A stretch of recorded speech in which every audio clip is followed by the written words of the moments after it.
itsy teeny weeny yellow polka dot bikini that she wore. Hello. Thank you. I'm sure you've all heard that song before, and I apologize if it gets stuck in anyone's head for the rest of the day.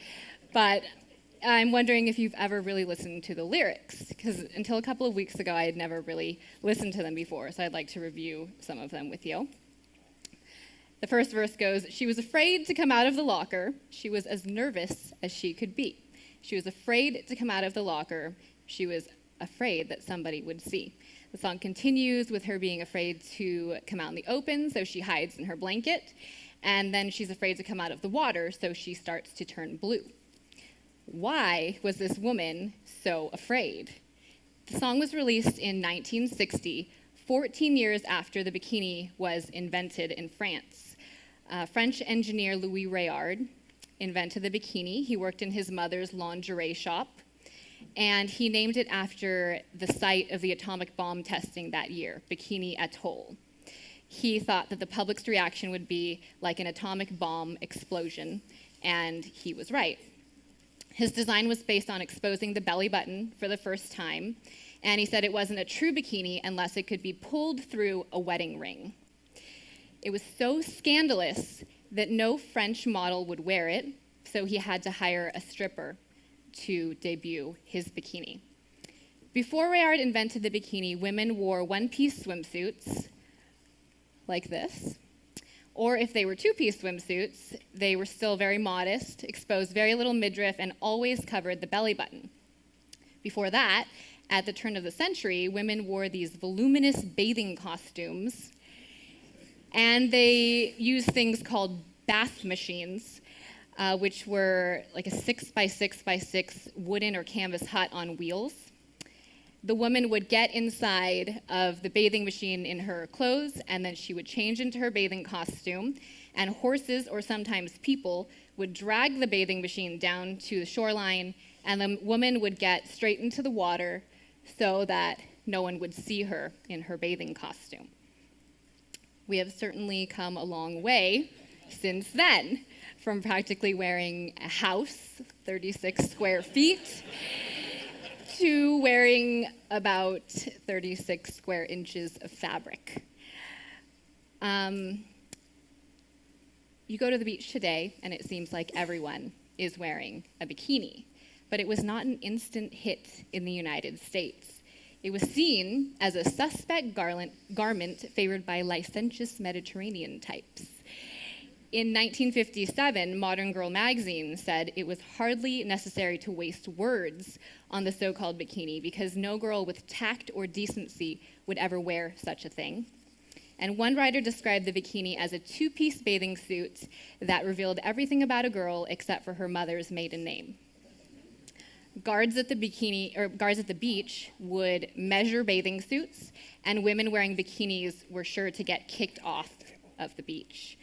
So it's no wonder that the girl in the song was afraid to come out of the water. With the 1960s, however, came the sexual revolution and the women's movement and the rising popularity of the bikini.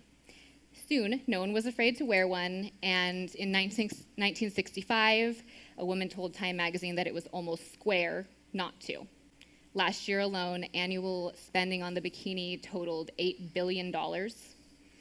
The popularity of the bikini has been attributed to the power of women, not the power of fashion.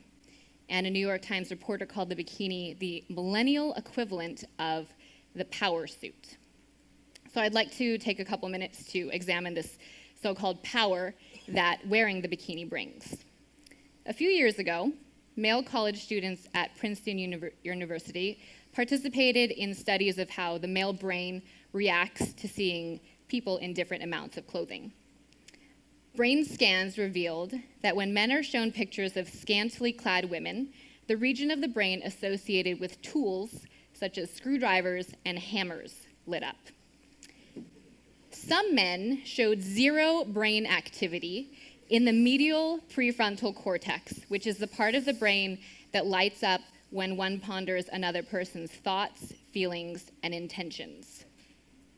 Researchers found this shocking because they almost never see this part of the brain shut down in this way.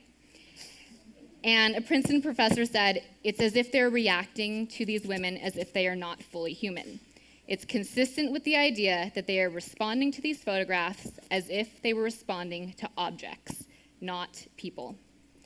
In a separate Princeton study, when men viewed images of women in bikinis, they often associated with first-person action verbs, such as I push, I grab, I handle. But when they saw images of women dressed modestly, they associated them with third-person action verbs, such as she pushes, she grabs. Analysts at the National Geographic concluded that bikinis really do inspire men to see women as objects, as something to be used rather than someone to connect with. So, it seems that wearing a bikini does give a woman power, the power to shut down a man's ability to see her as a person, but rather as an object. This is surely not the kind of power that women were searching for, the power to be treated as an equal, to be seen as in control, and to be taken seriously. It seems that the kind of power they're searching for is more attainable when they dress modestly. But now comes the problem of modesty. The very word modesty is often met with such disdain, especially among the younger high school crowd. I remember speaking to a group of teenagers in New York, and when I mentioned modesty, this girl yelled from the back, "What am I supposed to dress like then? A grandma?" And I was scared. But I have to admit, I thought the same thing when I first learned about modesty. I thought it meant I had to be frumpy and dumpy and out of fashion, and I imagined myself wearing dresses like this, sitting alone in my living room, never going on another date ever again, and never getting married. And I was particularly frustrated when shopping for a swimsuit when I decided not to wear bikinis anymore, because all I could find were things that my grandmother would actually wear. Instead of being discouraged, I took matters into my own hands and I designed my own swimsuit. And the first time I wore it, a few girls asked where I got it. The second time, a few more, and so on and so forth. So I decided to put my MBA to use, which made my parents so happy, and start my own swimsuit company. My goal is to disprove the age-old notion that when it comes to swimsuits, less is more, and that you can dress modestly without sacrificing fashion. My inspiration for my swimsuit line is Audrey Hepburn, who is timeless and classy and who happened to have dressed very modestly. I don't think people think of Audrey Hepburn and think frumpy-dumpy and out of fashion. These are some of my designs.